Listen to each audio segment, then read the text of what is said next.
thinking like, oh, Lord, nigga tried me. They ain't cut me from behind. They scratched me behind. He didn't know I had a fucking rug cut, not a fucking ceramic scalp on me. And I wound up tearing up 3 homies behind. I didn't feel good about that because throughout my history being blood, a lot of them wound up going against each other at some point in time. Bad vibes, I went at it with 2 bloods my whole time being blood. I don't do that brother shit. I'm not with none of that. Right. You know, so for me to took them there, no, you drew blood. Nigga, I blooded into this. Nigga, you shedded mine. And I felt bad, like, cause I knew these motherfuckers wasn't gun ready. They wasn't war ready for me. You know what I'm saying? And it was just ugly. And then I like the CEOs was talking about it. These fucking bad bloods. They running shit, cutting people out. Look, they cut the wrong one. They cut this guy, Ruffin. Ruffin been in the system for, that guy is no joke. And I mean, I've been in the state, I'm putting pain all across that state. For you to do that thing is not gonna happen. Why did he send him to you though? You have to know. It was a whole bunch of politics. It'd be this hood against this hood, or one dude from this hood might have beef with another dude from another jail, and they both landed with us, and they start pissing each other ear, get people picking sides, and next you know it's a whole big thing. But once some shots and once niggas start cutting and stabbing and fighting, it's not gonna stop. But you said that you were minding your business, you were chilling. Yeah, but it came my way. That's what I'm trying to tell you. This is a time when it was like, it was crazy. It was crazy. It was like everybody's going against each other. And if you wasn't going against each other, whatever hood you was, you stayed to that. That's it. Ain't no mingling outside with nobody else or nothing. But yeah. So, alright, so they cut you, and you cut 3 homies at the same time. Yes, I did. Yes, I did. Yes, I did. Cut 3 homies at the same time? At the same time. Right, yeah, right there.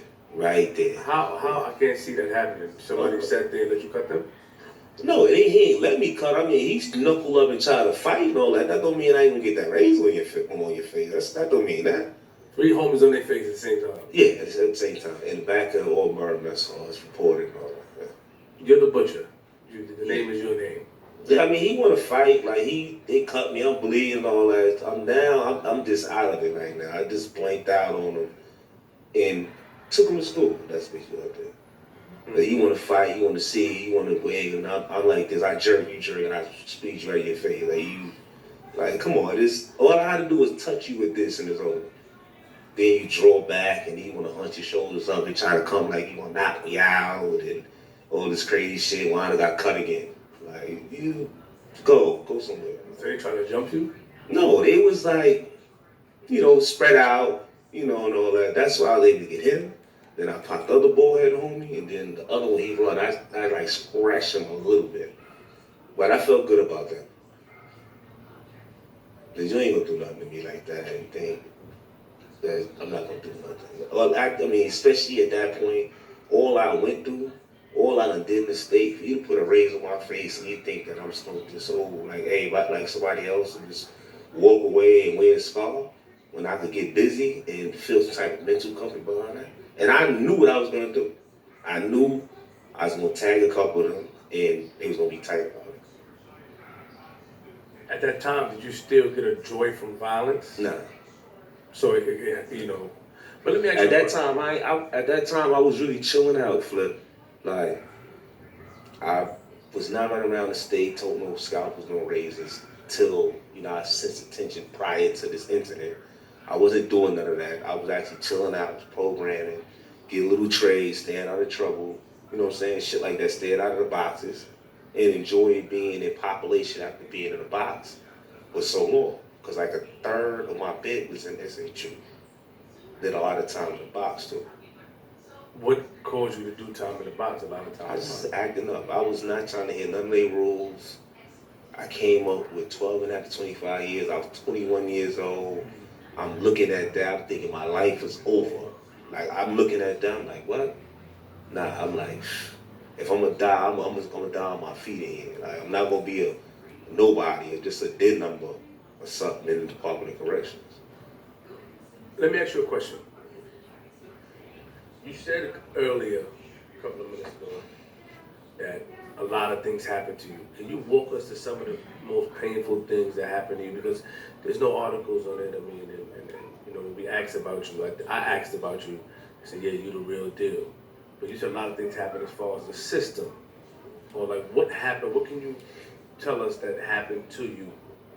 Go down the line because this is a platform that you know. You said I'm not. You said I'm not looking for any Sympathy. sympathy. So it is sympathy. Cause But I put myself there, but at the same time, I understand the way society is set up. They got a structure in this little paramilitary system, what they identify as prison. Everything in prison. Nobody in society in this day and time will believe that everything is so healthy and upright in prison. It's not. It's disgusting to me. I endured a lot. I done been starved. I done been tortured. I done been whatever you want to call it, Flip. If I was a weaker motherfucker with a jello spine cord, I'd probably sit in the art building in Kings County after the state released me there, type of shit. But yeah, I done been through some shit with them white folks up in the mountains with them uniforms on. when did they? Can you give us some? When you say starve, why did they starve you? Well, they don't put. I was put in a cell with nothing in it because you know it's a cell. They got a toilet just connected to a sink and really nothing else but a bunk. And they might have a shelf for you to put books on. Nothing else is there, and they control all the plumbing from the back. So it don't. It might not be a direct confrontation with you and the officer. It just be it's.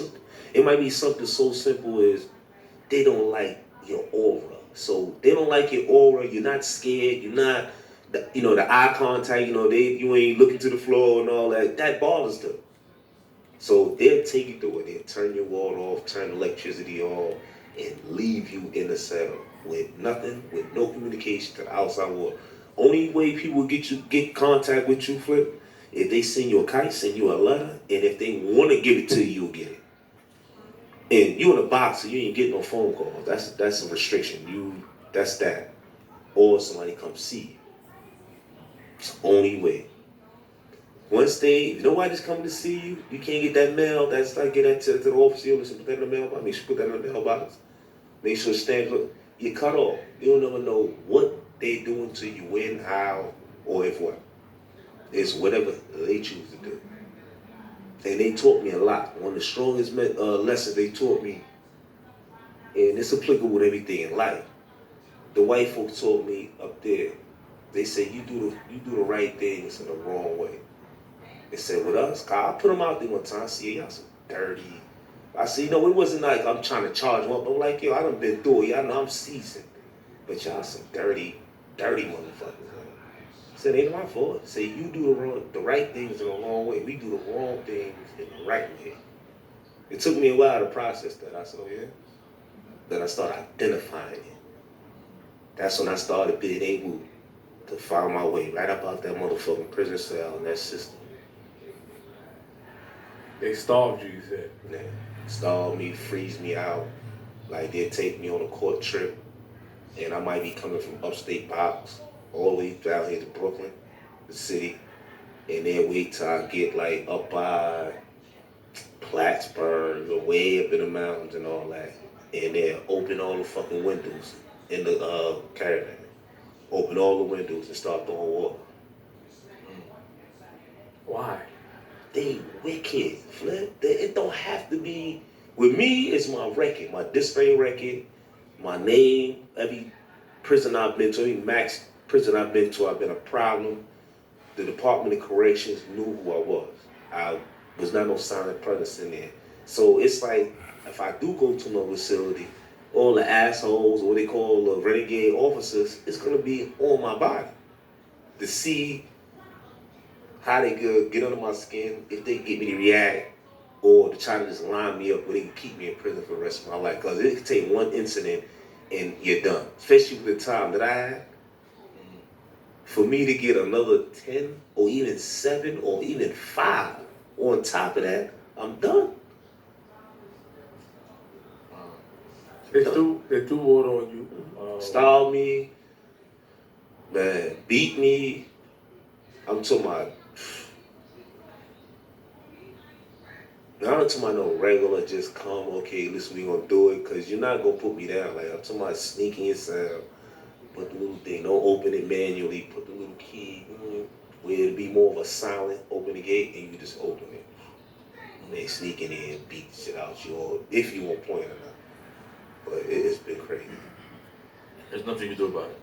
Nah, I mean, you can write a grievance. They got little processes that they do that you can write a grievance, so you can write outside of. So I used to do it a lot. I used to have my family, like when I had to call a lot, and make sure, listen, call. I don't know if the letter I got and all that. They know when I write. I'm a writer too.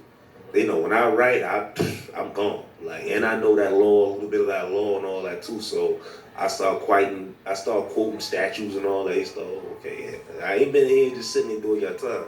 I've been reading these old dusty books with this law in y'all law libraries too. So. I have a question. Did you hear about a story in prison